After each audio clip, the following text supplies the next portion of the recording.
어느덧 11월의 마지막 주일입니다. 올해도 매달 이제 욥기를 한 장씩 보았습니다. 한 장씩 보았는데 그러다 보니까 1년에 딱 12장을 보게 되죠. 그렇게 계산을 해보니까 내년에도 욥기가 안 끝나네요. 이렇게 지금 3년째 지금 욥기를 보고 있는데, 그래서 뭐 욥을 통해서 받는 은혜가 너무 커서 길게 느껴진 적은 없습니다. 욥기는 지금까지 보았듯이 단순히 욥의 고난을 말하는 책이 아닙니다. 이 세상을 주관하시는 그 하나님의 섭리 방법을 말하는, 그렇게 아주 스케일이 큰 책입니다. 예수님의 부활과 재림까지도 말을 했죠. 그러면서 이제 하나님께서 이 세상을 어떻게 다스리는지를 말하는 그런 책인데, 그 하나님의 섭리하심을 두고서 욥과 친구들이 대립을 하는 겁니다. 그러니까 친구들은 욥이 악인이어서 하나님이 그 악인을 지금 심판하셨다 이렇게 말을 하는 거고, 욥은 나는 악인이 아니다, 난 죄인이 아니다. 그러니까 끝까지 자기는 악인이 아니라고 항변하면서, 그런데 욥이 왜 죄가 없는 사람이 이런 고통을 받아야 되는지는 설명을 못해요. 그래서 그 이유를 알고자 하나님을 찾고 또 찾습니다. 따라서 욥과 친구들이 싸우는 주제는 하나님께서 이 세상의 악을 어떻게 다스리는지에 관한 것입니다. 그거 놓고 싸우는 거예요. 이제 친구들의 발언은 거의 끝났어요. 이제 다음 달에 이제 보게 될 이제 빌닷이 아주 짧게 말하는 그것을 끝으로 이제 친구들은 이제 욥기에서 사라지게 됩니다. 이렇게 싸움이 막바지로 접어들었다면 이제 욥의 고난도 이제 막바지에 접어들었다는 거거든요. 그런데 오늘 욥이 고난이 막바지에 접어들었는데 하나님을 향해서 진한 아쉬움을 한 가지 드러내요. 그게 뭐냐면 1절입니다. 어찌하여 전능자는 때를 정해놓지 아니하셨는가? 그를 아는 자들이 왜 그의 날을 보지 못하게 하셨는가? 이게 뭐냐면, 하나님은 왜 이 땅의 마지막 날, 그 날을, 그 심판의 날을 정해놓지 않으셨을까? 성도들조차, 지금 하나님을 아는 자들, 성도들이죠. 성도들조차 왜 그 날을 알지 못하게 하셨을까? 이런 뜻이거든요. 욥이 이런 아쉬움을 토로하는 이유는 친구들과의 언쟁이 끝없이 평행선을 달리고 있기 때문입니다. 친구들은 악인이 이 땅에서 심판을 받는다고 주장을 하고, 욥은 반대로 악인이 이 땅에서 태평성대를 누린다고 주장을 해요. 완전히 반대잖아. 그러니까 서로의 주장이 이렇게 첨예하게 대립할 때 누구의 주장이 옳은지 알려줄 저 전능자가 빨리 오셔야 되는 거예요. 하나님께서. 그런데 그분이 오시는 날을 그 누구도 알지 못해요. 욥의 말처럼 세상의 마지막 날은 하나님을 알고 성경을 아는 우리조차도 몰라요. 예수님도 모르신다고. 오직 아버지만 아신다, 하나님만 아신다, 이렇게 말씀하셨죠. 그러니까 욥의 억울함을 풀어줄 방법이 없어요. 안 보여요. 요원해 아주. 욥이 지난 23장에서도 어떤 고백을 했는지 다시 보십시오. 내가 앞으로 가도 그가 아니 계시고 뒤로 가도 보이지 아니하시며 그가 왼쪽에서 일하시나 내가 만날 수 없고 그가 오른쪽으로 돌이키시나 배울 수 없구나. 하나님을 볼 수가 없다. 여기서 앞과 뒤는 생각나시는지 모르겠는데, 앞과 뒤, 시간의 앞과 뒤라고 얘기를 했죠. 제가 설명을 쭉 다 했습니다. 그리고 왼쪽과 오른쪽은 죄인의 자리와 의인의 자리라고 말씀을 드렸죠. 그래서 욥은 자신의 영화로웠던, 옛날에 얼마나 영화롭게 살았습니까? 그 영화로웠던 과거에도 하나님이 안 계셨고, 그때도 하나님이 안 계셨던 건 아닌가? 이런 의심이 들게 됐고, 또 앞으로, 뭐 과거에도 안 계셨다면, 내 미래에도 당연히 안 계시겠구나. 이런 이제 의심의 이제 안개에 갇혀버렸죠. 그리고 왼쪽과 오른쪽, 하나님께서 죄인을 심판하는 자리에도 나는 없고, 하나님께서 의인과 함께 계신 그 자리에도 나는 없다, 이렇게 느끼는 거예요. 그러니까 내가 지금 죄인인지 의인인지 그 상태도 모르겠다. 그조차도 모르겠다. 그 지경까지 이른 겁니다. 그런데 그런 상태에서도 단 하나의 희망을 말을 했던 게 이제 10절이었죠. 그러나 내가 이 상태에 있지만 내가 그와 함께 걸은 길을 하나님께서 아시니까 하나님께서 나를 한 번만 확인해 보신다면 내가 순금같이 되어 나오리라. 자, 여러분이 가진 성경 구절과 달리 이게 이제 바른 번역이라고 제가 말씀을 드렸습니다. 자, 8, 9절에서 지금 뭐라 그랬습니까? 욥은 지금 하나님도 없고 나도 없다고 말을 한 거거든요. 자, 여기서 보면 하나님은 나의 과거에도 없고 미래에도 없다. 하나님이 없는 거죠. 그리고 여기 9절은 죄인의 자리에도 나는 없고 의인의 자리에도 나는 없다. 내가 없는 거예요. 여기는 하나님이 없고 여긴 내가 없는 거예요. 이게 아주 중요해요. 욥은 지금 자기 존재를 부정하는 무아지경에 이른 겁니다. 내가 없는 것처럼 느껴지는 지경. 쫄딱 망하고 자식들이 다 죽었어요. 그런데 친구들은 네가 계속 악인이래. 생각해 보세요. 내 정신 상태가 어떨 것 같아요? 쫄딱 망하고 자식들은 다 죽었어요. 근데 나는 계속 악인이래.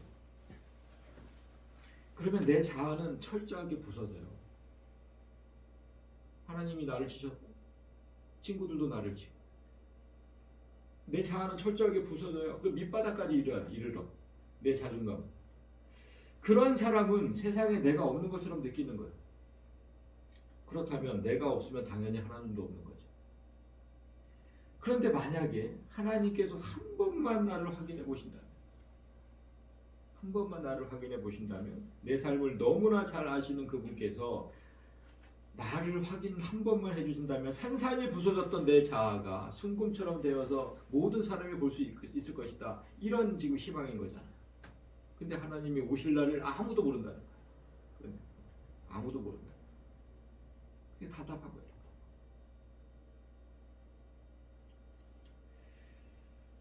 지금 욥이 가진 마음이 이게 지금 메시아 대망사상이에요. 메시아를 크게 기다린다. 다음 주일부터 이제 예수님을 기다리는 대림절이 시작이 되거든요. 그 대림절에 관한 얘기는 다음 주에 하기로 하고, 유대인들이 구약에 계시던 그 메시아를 기다렸듯이 욥이 똑같이 기다리는 겁니다. 그분이 오시는 날에 나의 모든 고통과 억울함이 풀릴 것이다. 그러니까 유대인들이 메시아를 기다리던 이유와 똑같은 이유로 지금 욥이 기다리는 거예요. 따라서 메시아를 기다리는 사람들은 이 땅에서 약자예요. 약자. 이 땅의 강자들은 메시아를 기다리지 않아요. 왜냐하면 그들의 삶에는 억울함도 없고 분통함도 없으니까. 이제 우리는 이 땅의 약자와 강자의 격차가 얼마나 큰지를 이제 오늘 본문 24장을 통해서 보게 돼요. 약 4,000년 전에 욥이 살던 시절이에요. 그 4,000년 전에 욥이 고발하는 사회상과 오늘날 우리가 보는 이 사회상이 얼마나 닮아 있는지 그걸 이제 보게 돼요. 그 모습을 보면 어떤 사람이 무슨 이유로 메시아를 기다리게 되는지도 볼 수 있게 됩니다. 그래서 이제부터 보시면 어떤 사람은 이렇게 시작하죠. 땅의 경계패를 옮기며 양떼를 빼앗아 기른다. 여기서 어떤 사람은 당연히 악인이죠. 악인. 그런데 9절과 13절에도 악인이 똑같이 등장을 해요. 어떤 사람은 고아를 어머니의 품에서 빼앗으며 가난한 자의 옷을 볼모로 잡는다. 그 다음에 또 13절에 또 광명을 배반하는 사람들은 이게 악인이죠. 그들은 그 도리를 알지 못하며 그 길에 머물지 않는다. 악인의 유형을 지금 세 가지로 나누어서 얘기를 하는 거예요. 이렇게 2절, 9절, 13절. 왜 세 가지로 말하냐면 악의 정도가 점차 세지고 있다는 걸 지금 강조하는 거거든요. 이제 보실 거예요. 근데 지금부터는 그래서 악인들이 저지르는 악행을 이 시대와 욥이 보는 것과 이 시대와 이제 연계해서 보여드릴 거니까 이제 제가 좀 쉽게 번역을 해서 갖고 왔어요. 쉽게 번역을 해서 이제 그걸로 보겠습니다. 자, 악인들은 땅의 경계선을 옮기고 남의 가축을 빼앗아 자기 우리에 집어넣는다. 자, 고대 시대에는 말뚝을 박아서 이제 땅의 경계를 정했잖아요. 여기서부터 내 땅 이랬잖아요. 그런데 그거를 여기 강한 자들이 힘센 자들이 땅을 이만큼 또 옮겨서 내 땅인데 여기는 내 땅인데 이만큼을 내 땅 침범해가지고 여기부터 내 땅 이래봐도 나는 아무 소리도 못한다는 거예요. 힘이 없으니까.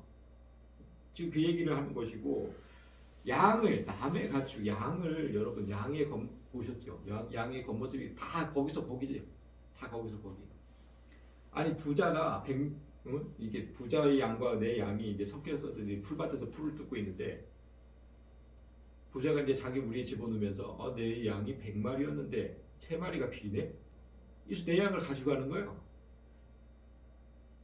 내 분명히 100마리 끌고 왔어 나 이러면서 나는 10마리밖에 없는데 거기 3마리 가져가. 지금 그런 얘기를 하는 거예요. 그러니까 얼마나 힘센 자들이 힘 없는 자들을 그렇게 착취하고 살아가는지.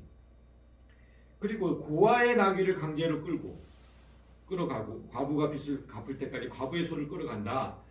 고아와 과부는 당시 살 길이 가장 막막했던 그러니까 대표적인 사회적인 약자예요.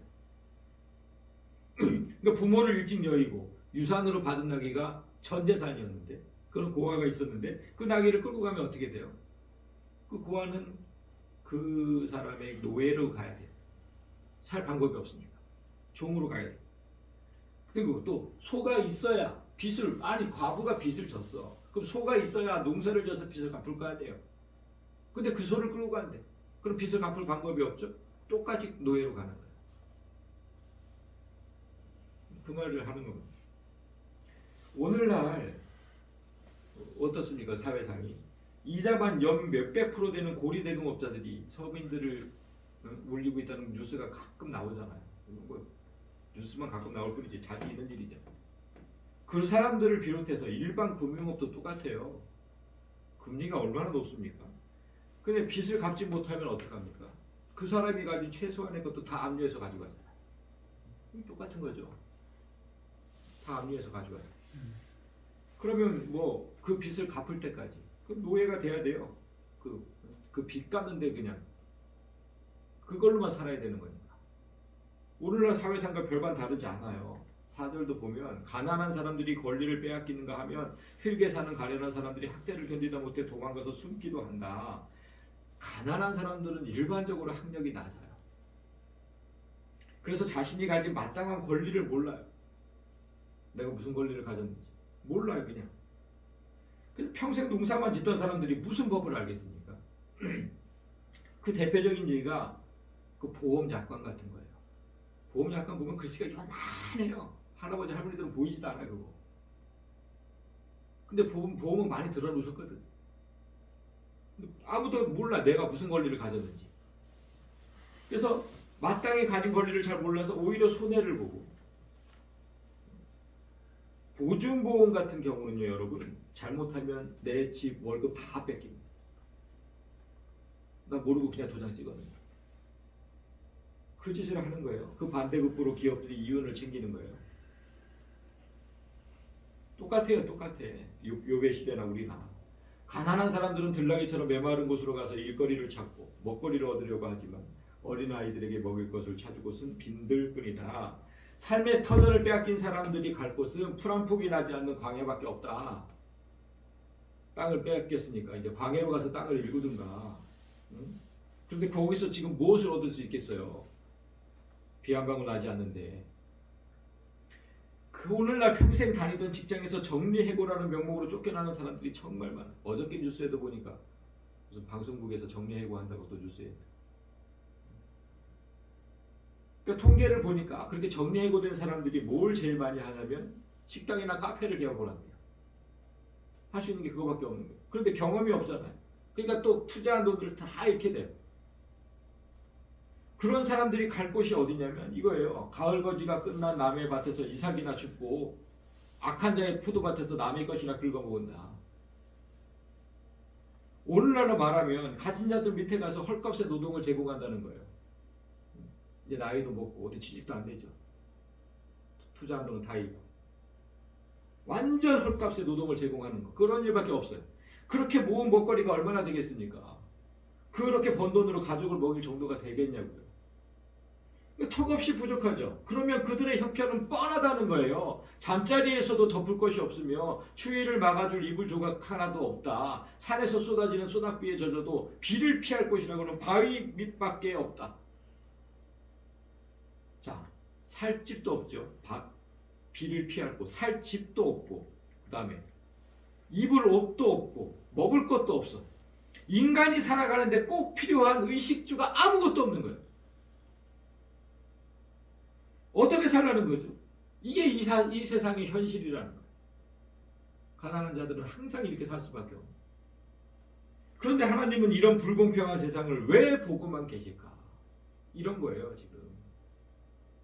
가난한 사람들의 형편이 나아질 기미가 있습니까? 전혀 없어요. 가난과 부유는 대개 대를 이어서 전해져요. 그냥 운명처럼 살아가야 되는 거예요. 그러니까 이런 세상을 뒤집어 엎고 완전히 새로운 세상을 갖고 오실 그 메시아를 누가 기다리겠느냐? 당연히 사회적인 약자들이 기다릴 수밖에 없고. 이게 여태까지가 본 게 이게 첫 번째 유형이에요. 이제 두 번째 유형은 더 강해진다는 거예요. 악의 강도가 더 강해진다. 9절부터 아버지 없는 어린아이를 노예로 뺏어가는 자들도 있고, 가난한 사람이 빚을 못 갚는다고 자식을 빼앗아가는 자들도 있다. 더 악해졌죠. 예전에 인간시장이라는 그런 소설이 있었어요. 여러분 아실 겁니다. 그 드라마로도 제작되어서 큰 인기를 끌었었는데, 서울 한복판에서 그런 인신매매 본거지가 있었어요. 사람을 두고 파는. 그 창녀촌을 중심으로. 그래서 창녀촌을 넘기는 거잖아. 그래서 사회의 모순을 폭로할 때 서민들이 큰 충격을 받았거든요. 실제로 우리나라에서 가난한 집의 자식을 빼앗아서 빚을 지고서 자식을 빼앗는 거죠. 못 갚고. 그렇게 빼앗아 가지고 창녀촌에 팔아나 넘기는 그런 일들이 정말 많았는데, 지금도 후진국에서는 그런 일이 너무나 빈번하게 일어나는 거예요. 지금도. 그런데 이 세상이 얼마나 거지 같은지, 내 목숨보다도 소중한 그 자식을 빼앗겼는데 내 삶은 나아지질 않는 거예요. 자식도 뺏기고 나는 늘 거지같이 살고. 이 세상이 그런 거지. 그러니까 가난한 사람들은 입지도 못한 채로 헐벗고 다녀야 한다.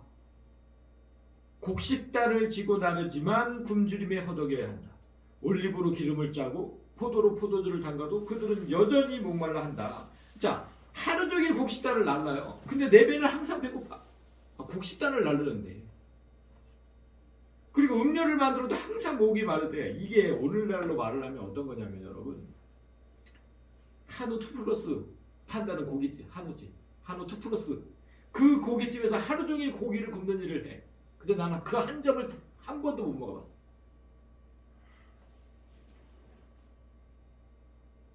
은행에서 하루 종일 지폐를 세. 그리고 부자 재벌집 금고에다가 금괴를 쌓는 일을, 그런 일을 해. 그런데 나는 내 월급은 쥐꼬리만. 지금 그런 얘기를 하는 거예요. 매일 보고 매일 만지는데 내 것은 없다.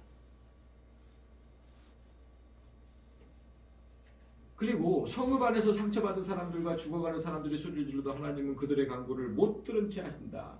그렇게 비정한 도시 안에서 고통받고 죽어가는 사람들이 아무리 소리를 질러도, 좀 제발 좀 살려달라, 이렇게 소리를 질러도 그 누구도, 하나님조차도 그들의 간구를 못 들은 채 하신다. 사실 그렇죠. 그렇게 살다가 죽는 사람들이 많이 뉴스에 보도가 돼도 이 세상은 변하지 않아요. 하나님도 모른 채 하시는 것 같아요.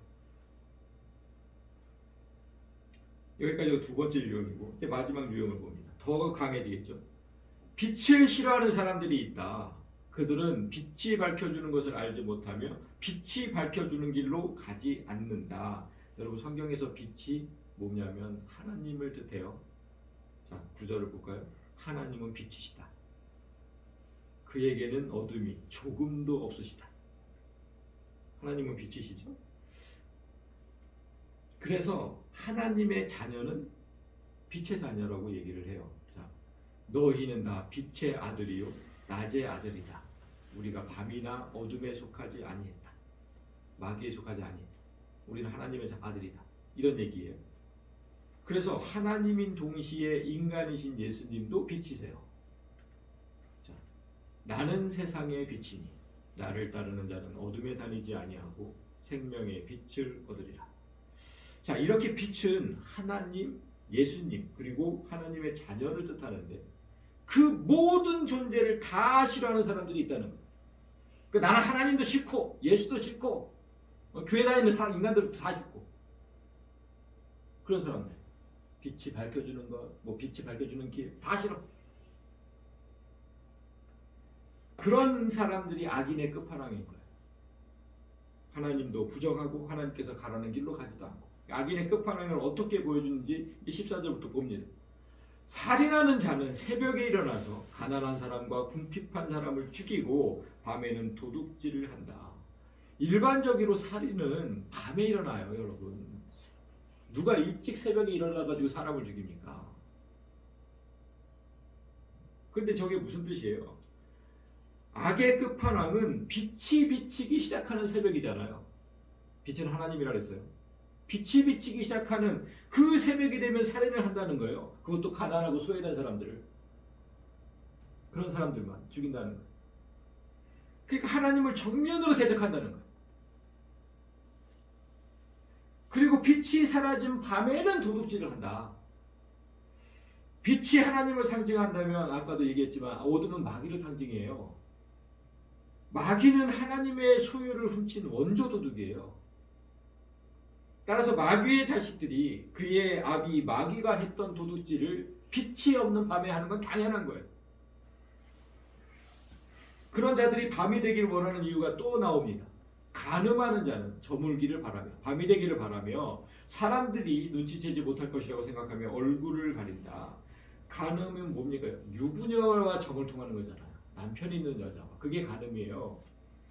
이 또한 마귀가 원조예요. 하나님의 사람을 유혹했잖아요. 우리 남편은 하나님이시거든요. 그 하나님의 사람을 유혹하고 간음하는 역사가 창세로부터 지금까지 이어지고 있어요. 계속해서 하나님의 사람을 뺏어가는 거. 정을 통하는 거. 그런데 어둠 속에서 이런 짓을 하면서도 자기 얼굴은 가린다. 이게 무슨 뜻이냐면 여러분, 자, 어두운 데다가 얼굴까지 가렸으면 사람들이 나를 못 알아보겠죠? 끝까지 사람들만 의식한다는 거예요. 하나님은 안중에도 없다.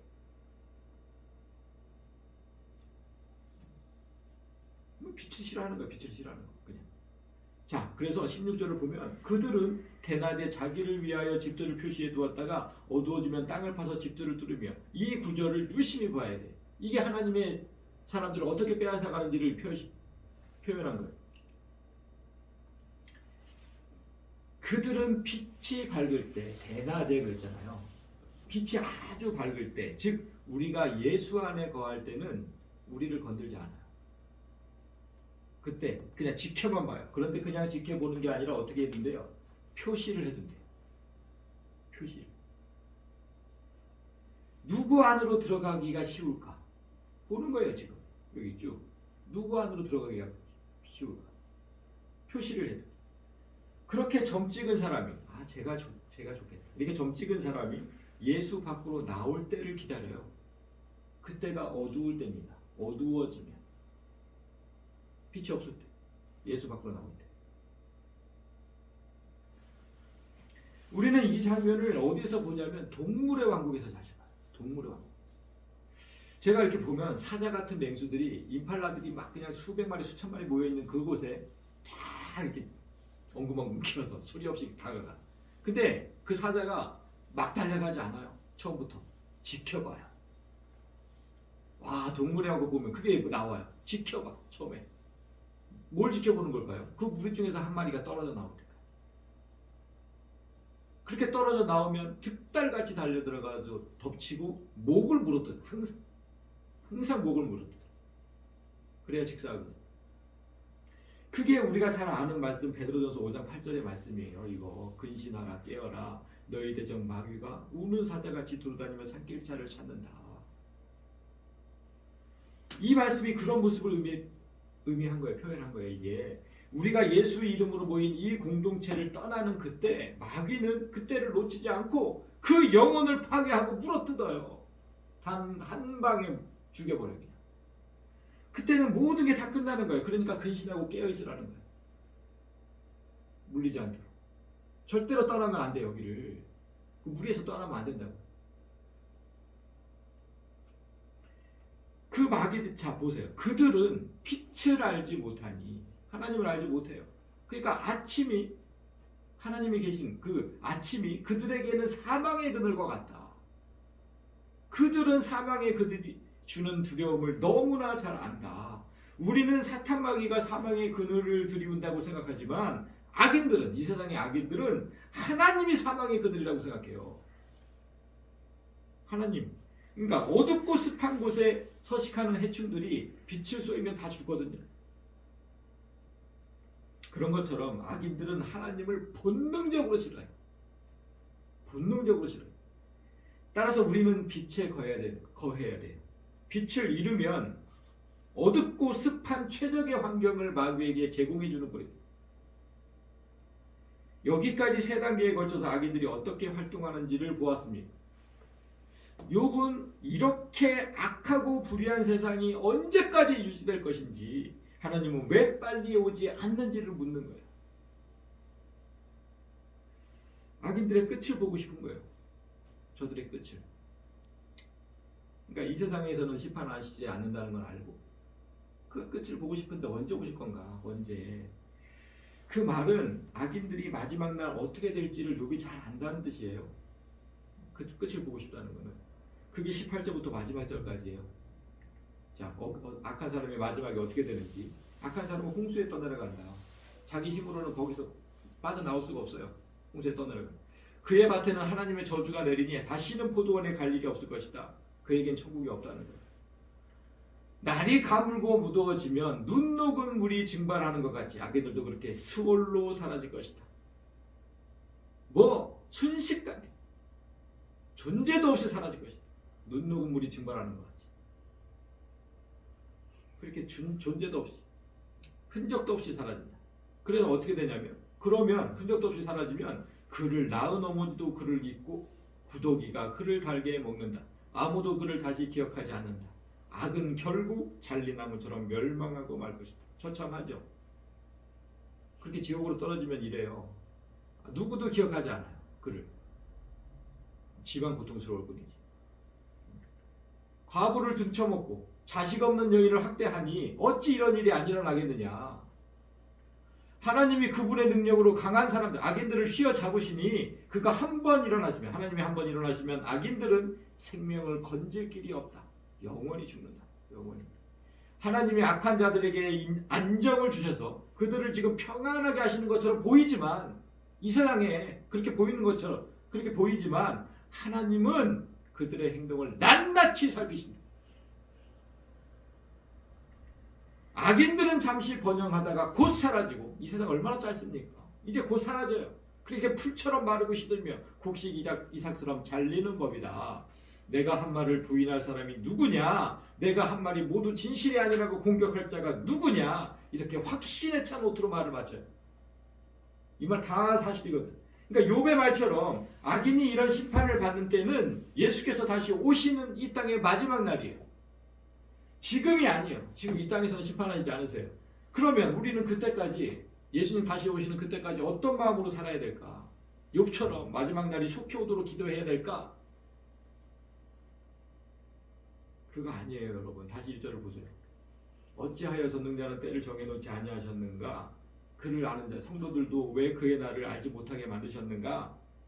여러분, 만약에 여러분이 예수님 오신 날을 안다면 어떨 것 같으세요? 정확하게 알아, 예수님 오신 날. 그게 좋으실 것 같으세요? 어떠실 것 같으세요? 좋을 것 같아요? 나쁠 것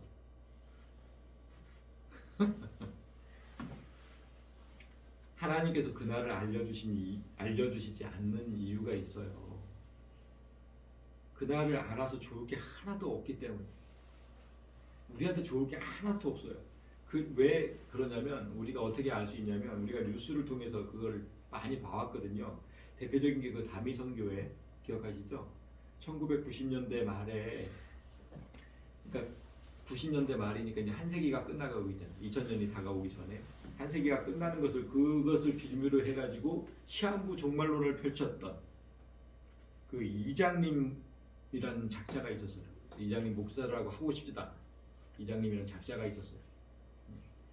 그는 1992년 10월 28일에 이 세상 종말이 온다고 얘기했어요. 그때 휴거가 일어난다.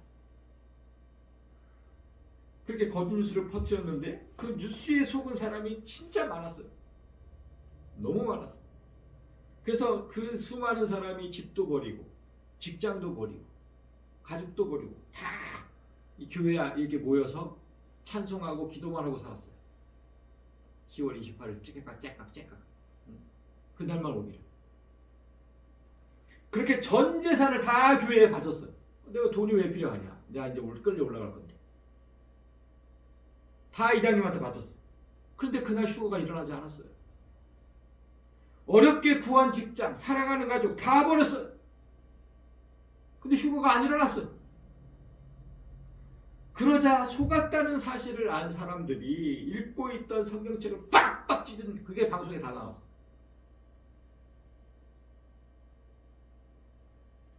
기물을 부수고 책임자 나오라고 소리치고 그러니까 막 그냥 거기 이장님 밑에 있는 목사들 다 도망치고 그 난리가 났어.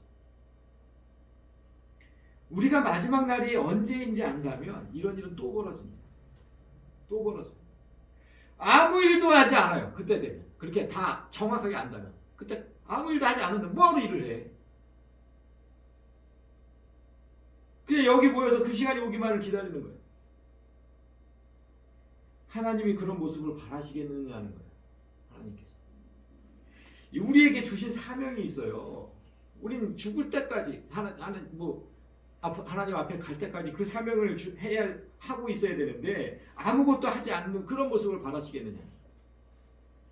여러분 이 시대에 사는 우리는 지금 이 신약 시대에 사는 우리는 예수님 오실 날만 목 빠지게 기다리는 건 절대 바람직하지 않아요.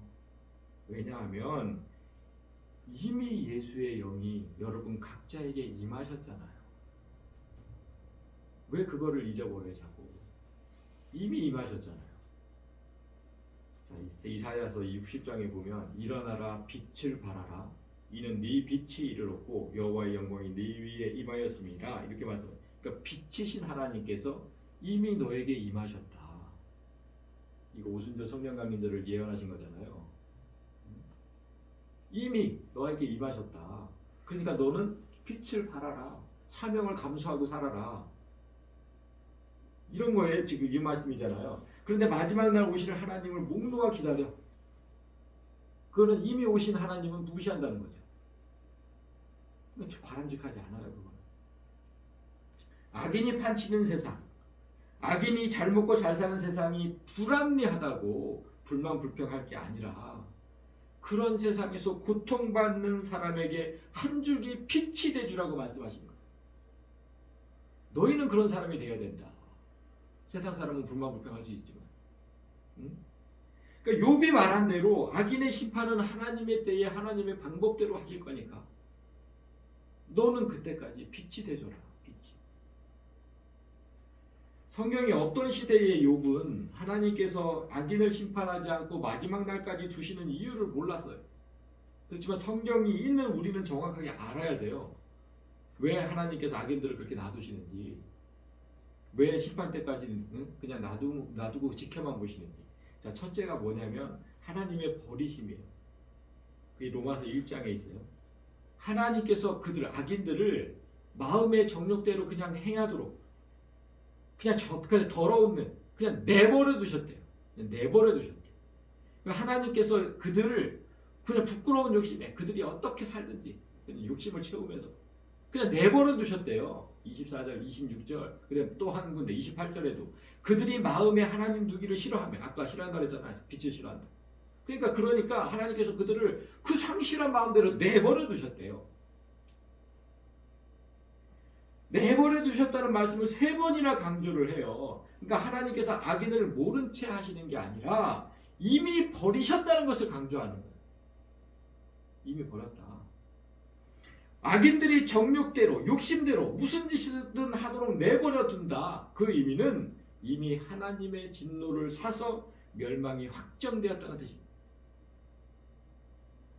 확정되었지만 마지막 날까지 두시는 이유는 죄의 총량제 때문에. 여러분, 하나님께서 이스라엘 백성을 가나안 땅으로 들이실 때 그때 이미 그 가나안 땅에 살던 원주민들이 있었잖아요. 그들을 내쫓고 이스라엘을 들여야 되는데 그냥 그렇게 내쫓지 않으셨어요. 어떻게 하셨어요? 그들의 죄가 찰 때까지 기다렸다 그랬잖아요. 그게 이제 창세기 15장에 네 자손은 4대 만에 이 땅으로 돌아오리니 이는 아모리 족속의 죄악이 아직 가득 차지 아니함이니라. 택하신 족속을 400년이나 4대 만에 돌아온, 그 400년이나 애굽에서 종살이 하도록 놔두셨잖아요. 그죠? 근데 그 이유가 뭐래요? 아모리 족속의 죄악이 아직 가득 차지 않았기 때문이래요. 만약 원주민들이, 그 가나안의 원주민들이 죄를 그치고 하나님 뜻에 따라서 살았다면 하나님은 택하신 백성을 들이실 땅을 다른 것으로 알아봤을 거예요.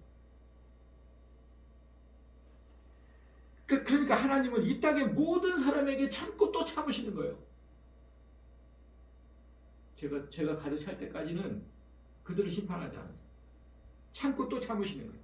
그러다가 마침내 죄가 가득 차 하나님의 인내하심까지 그렇게 가득 차면 어찌 되는지가 시편 75편에 있어요. 여호와의 손에 든 잔에 술거품이 일어나도다. 불순물이 가득한 그 잔을 하나님이 쏟아내시나니 실로 그 찌꺼기까지도 땅의 모든 악인이 기울여 마시리로다. 성경은 하나님께서 진노의 잔을 들어요. 이렇게 진노의 잔을 들고 계속 참으신다고 표현을 해요. 그 잔에 사람들의 짓는 죄가 쉼없이 쏟아져요. 쉼없이 쏟아지니까 이 잔에 거품이 부글부글 끓는다는 거예요.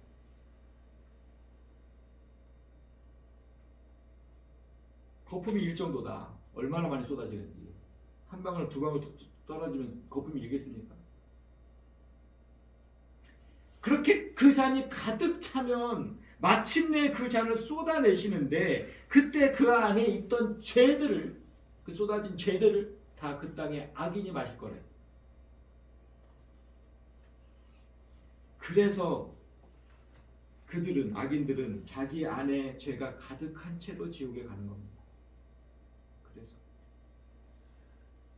따라서 하나님께서 계속 참으시는 이유는 하나님의 그 사랑과 인내 때문이지 악인을 그냥 모른 채 하시는 건 아니에요. 정말 끝까지 기다리시는 거예요. 혹시나 돌아올까 하고. 그렇다면 이제 결론을 내려야 합니다.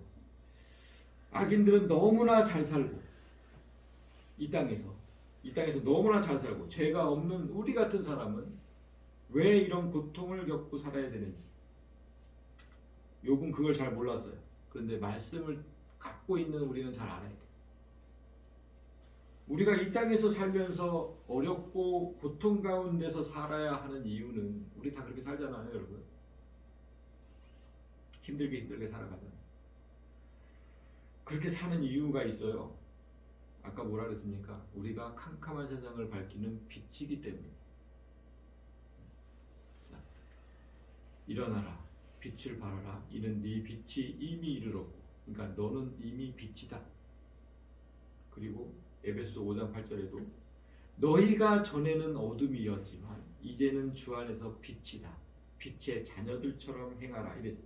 자, 여러분은 이미 빛이래요. 빛이 되라는 게 아니고 이미 빛이래요. 이미 빛이다. 그러니까 빛으로서 역할을 다 해야 된다. 이미 빛이니까. 그런데 생각을 해보세요, 여러분. 빛이 어둠을, 여기가 깜깜한데 빛이 어둠을 밝히려면 어떤 희생이 따라야 돼요? 자기 자신을 태워야 돼요. 이거. 자기 자신 저렇게 녹아내리고 있잖아요. 초가 자기 몸을 태워서 빛을 내는 거예요. 그리고 추운 겨울날, 이거 연탄이 자기를 태워서 자기를 희생하면서 그렇게 열을 내잖아요. 어둡고 추운 곳, 그런 곳을 밝고 따뜻하게 만드는 빛의 역할을 하려면 희생이 따를 수밖에 없다는 거예요. 그래서 우리가 어렵게 사는 거예요. 내가 나만 생각한다면 어떻겠어요? 내가 나만 생각한다면 우리도 이 땅에서 잘 살 수 있어요? 그런데 우리는 살면서 이런 표현을 많이 해요. 아, 저거 내가 가져갈 수 있는데 안 돼. 목사가 이러면 안 되지. 다른 사람이 가져가도록 놔둬야지. 아이고, 예수 믿는 사람이 그러면 안 되지. 다른 사람이 가져가도록 놔둬야지. 이런 경우가 진짜 많아요. 우리는 그게 우리가 이 땅에서 어렵게 사는 이유예요. 내가 가질 분량을 양보하거든요. 내가 희생하면서. 아, 내가 이러면 안 되지. 예수 믿는 내가. 그게 빛의 역할을 하는 거예요, 지금. 나 자신을 희생하는 거. 그래서 어렵게 사는 거예요. 그렇게 내 자신을 태워 없앨 때 내 주위 사람들은 빛을 보게 되고 몸을 녹이게 돼요. 내가 희생을 하면. 우리가 어렵게 사는 그래도 남들이 따뜻한다는 거예요. 따라서 우리는 예수께서 오시는 날을 조금이라도 늦춰달라고 기도해야 돼요. 빛으로 사는 사람들은 예수님 오신 날을 조금만 더 늦춰주세요. 조금만 더 이거를 해야 돼요. 아직 예수를 모르는 가족과 이웃이 얼마나 많습니까? 어둠 속에 있는 사람들이. 소돔 땅을 멸망시키겠다는 말씀을 들은 아브라함이 그 멸망을 막으려고 하나님에게 얼마나 탄원을 했습니까? 이 땅에서 고생하는 것이 너무나 커서 하루빨리 예수님 오시기를 소망한다면 그건 자기밖에 모르는 거예요. 다른 사람은 뭐 죽으나 마나 자기밖에 모르는 거예요. 만약 우리가 마지막 날을 알 수 있다면, 그럴 수 있다면 한 명이라도 더 구원하기 위해서 오시는 날을 조금만 더 늦춰달라고 기도하고 자기 자신을 온전히 태우는 그런 사람이 될 겁니다. 그런 사람이 되어야 돼요. 자, 이제 연말이 되었습니다.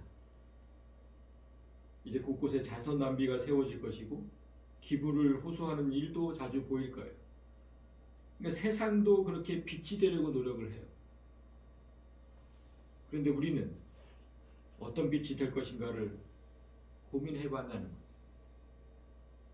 어떻게 남을 도울 것인가? 어떻게 남을 따뜻하게 해줄 것인가? 교회가 그런 고민을 한 지가 언제였지? 우리도 아무튼 내가 빛이라는 사실을 다른 사람들이 좀 알 수 있도록 그런 고민을 좀 해야 합니다. 말씀을 마치겠습니다. 여러분께서 빛이라는 사실을 잊지 마십시오. 아무쪼록 이 연말에 빛의 역할을 잘 감당하는 성도들이 되시기를, 그런 따뜻한 연말이 되시기를 주님의 이름으로 소망합니다.